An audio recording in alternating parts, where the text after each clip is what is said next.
I am Hina Gupta, pursuing a Masters in Optometry and Fellowship in Establishment Management under the Indian Academy of Optometry. Today I am going to demonstrate the test how to detect the strabismus. Earlier I am not the squint patient, so I am demonstrate to the normal patient. So first I observe the direction of deviation. So main thing is that before going to the management part, first thing is we need to recognize what type of the squint this patient is having. Straight.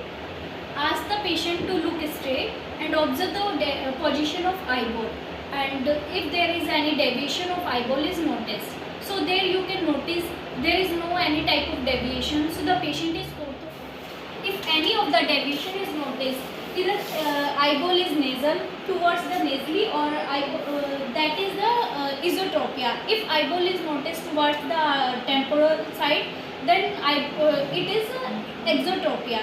If we notice the eyeball shifted towards the upward side, then it is hypotropia or hypertropia, and if eyeball shift towards the downward, then it is known as. Next point is cover test. In order to reveal the latent deviation of any patient is having, that is the phoria. Now look straight. So before doing the cover test, ask the patient to look straight for doing the distance. First I am covering the right eye of the patient. So when I cover the right eye, I am observing there is no any movement in the other eye. So the patient is orthophoric. So you can notice here there is no movement in the other eye. So now I am doing the cover uncover test. I am covering the right eye first and observe the same eye. That is, when I cover the right eye and I have noticed the right eye movement of right eye. When I cover the right eye and when I uncover, there is no movement observed in the same eye. So the patient is orthophoric. So now I am doing the alternate cover test. This test is very essential to break the fusion in order to observe the latent deviation. Now look straight, and now I am going to occlude your one eye. Like when I covered, so here you can notice here there is no movement is happening in either of one eye.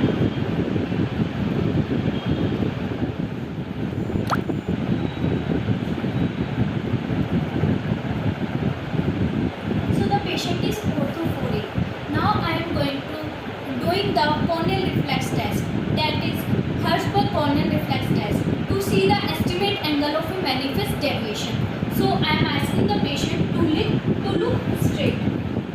Now I am going to shine the light reflex to the center of the pupil.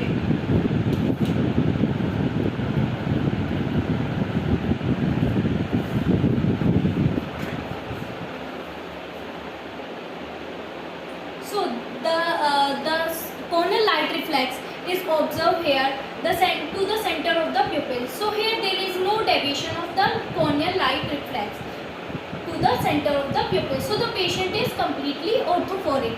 That means the center of pupil to the corneal light reflex is central to the pupil. Suppose the patient is having squint.